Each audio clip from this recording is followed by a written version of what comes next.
tough stretch here of games, I think about 13 and 22. You just have 3 days to practice, to rest, whatever.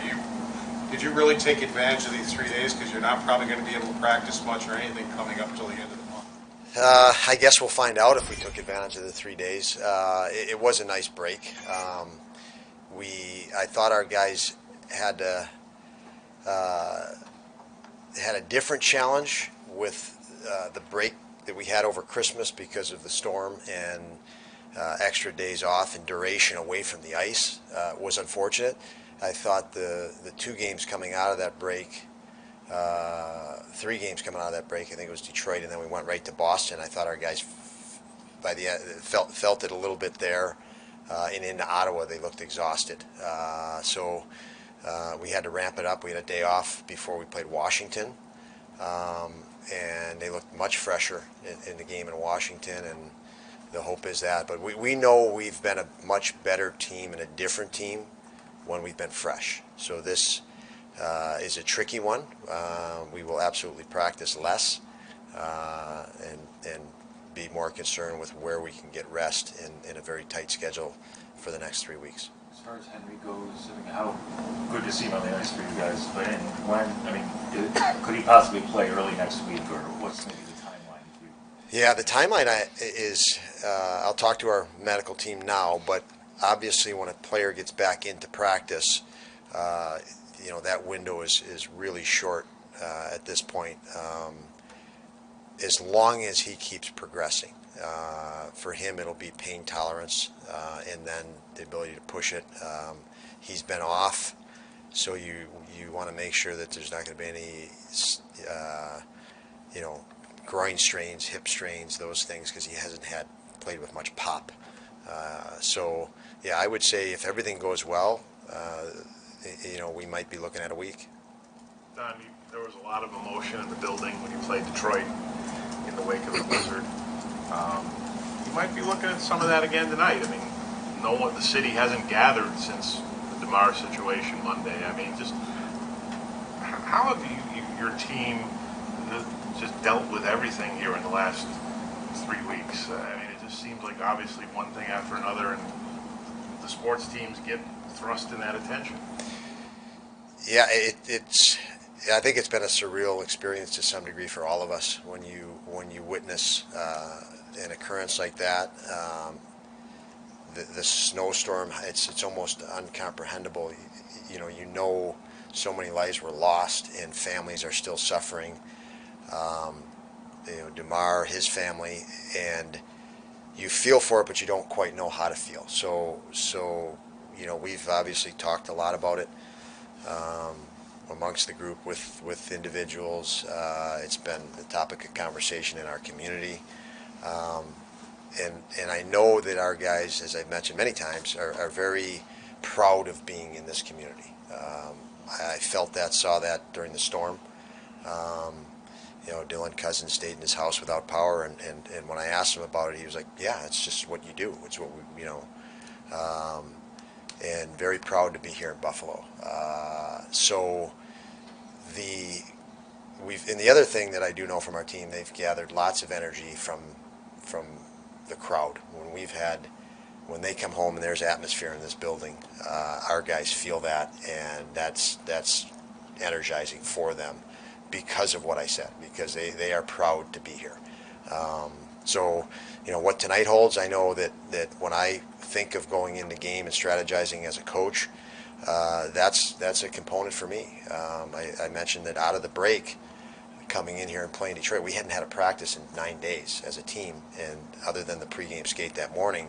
And I said there'll be a lot less tactical today because I know our guys are passionate about this game tonight for the right reasons. I'll step back, and there's a bit of a feeling in that regard today as well. You've got a lot of young players, Donnie. To see Kyle Boso put the C on this year, how has he embraced that role, and what type of influence has he had on some of your younger guys? Yeah, Kyle is incredible influence, and one, when we looked at, and you're in positions that I'm fortunate to be in as a head coach, and Kevin Adams in his position, and you look at our culture, and and you speak of culture and you say, okay, what do we want for our culture here? And you look in the locker room and you see a guy like that exemplifies what you want in your culture, and you're in positions to empower that person. That's a nice feeling, and we were very confident that this is the guy that should be the captain. We want a certain culture. This guy exemplifies what we want as a culture. Humble, loyal, incredibly hardworking, competitive, has a deep love for those around him and a deep respect for other people. So, and I could go on and on with Kyle. And, you know, for me, when you have guys that commit, you just want them to enjoy every day. And he's finding a way to enjoy just the love of the game that he has. It's so deeply rooted, and he continues to play very well for us. Is it maintenance for Kyle? It is, yeah. It's much as Paul stated at the outset, with the condensed schedule we have, it's about being fresh. And about a month and a half, 2 months ago, I mentioned to our team, you know, we have a certain standard for practice, but it's all about games. It's all about games at this point. And how are we going to put ourselves in the position to be the best position to be successful winning? And so, you know, I don't really, it doesn't matter to me if a guy skates in a pregame skate this morning. It matters to me if they're ready to go at 7 o'clock. So for Kyle and Zemgus today, I've encouraged them to just do what you need to play your best at 7. And the rest of the guys fit into that as well. A year ago for the group, it was a lot about development. Now, I mean, you guys have played yourself into a good spot. You guys are having some success. You're having a good month. I mean, what have you thought about the way that the group has sort of shifted into not thinking about, you know, in the future, but thinking about winning now? It's nice, and I think that's happening more and more, and it's going to continue to happen more and more. We will never let go of the need to continue to get better. I think that would be a mistake. One, our guys have such a capacity to improve and get better, and two, it's tough to stay the same. So they have identified more with winning, because we've improved enough that winning can come more consistent. And that's what I've been saying from the outset, is if you continue to improve, we're looking to win more consistently. We're not going to chase one win in desperation. And we've moved along that in all the decisions we've made. Of course we want to win, but the goal is to win more and more consistently, and we're continuing to do the right things to build till that actually occurs. And we do know it's getting closer. We're getting closer and closer to that because of the process and the commitment to that process. And along those lines, you guys spend all your time getting ready to play, and sometimes in recent years, it's been, how are we going to stop Ovechkin? How are we going to deal with Pasternak or Marchand? What's it like now where the tables are turned, where all these teams are saying, how are we going to stop Thompson? How are we going to deal with Dahlin and Tuck? And that has not been the case here for a long time. That is very rewarding, because that was an objective to you know, from the outset. You guys know in this room, nobody's scared of defense, and we've had lots of talks about how long and hard it is to build offense and to build a team that's offensive. And when you have a team that's offensive, you command the respect of opponents, because you can score. And so those players you mentioned, to build that is pretty special. Tuck is on his way to a career year, and that was an objective of ours, to help him see that there's more to his game. Obviously Thompson and Skinner, Cousins and Dahlin, and so, you know, we've put that in front of them, and they have embraced it, and it's a really good thing. It's rewarding for us as an organization to see that be the evidence of growth in an area we targeted. So it's nice. It's nice to have that happen. 82 games. Of course, there's an ebb and flow in your special teams. You did get a power play goal last game, but last 5 it maybe hasn't been as effective as maybe you had been. But 4 of those games came after what you just talked about a little earlier, after you went on the ice for a week. Did maybe the power play suffer more than anything else by not being on the ice and not getting that time? Simple as that, Paul. I couldn't explain it any better. It did. They were frustrated, very frustrated.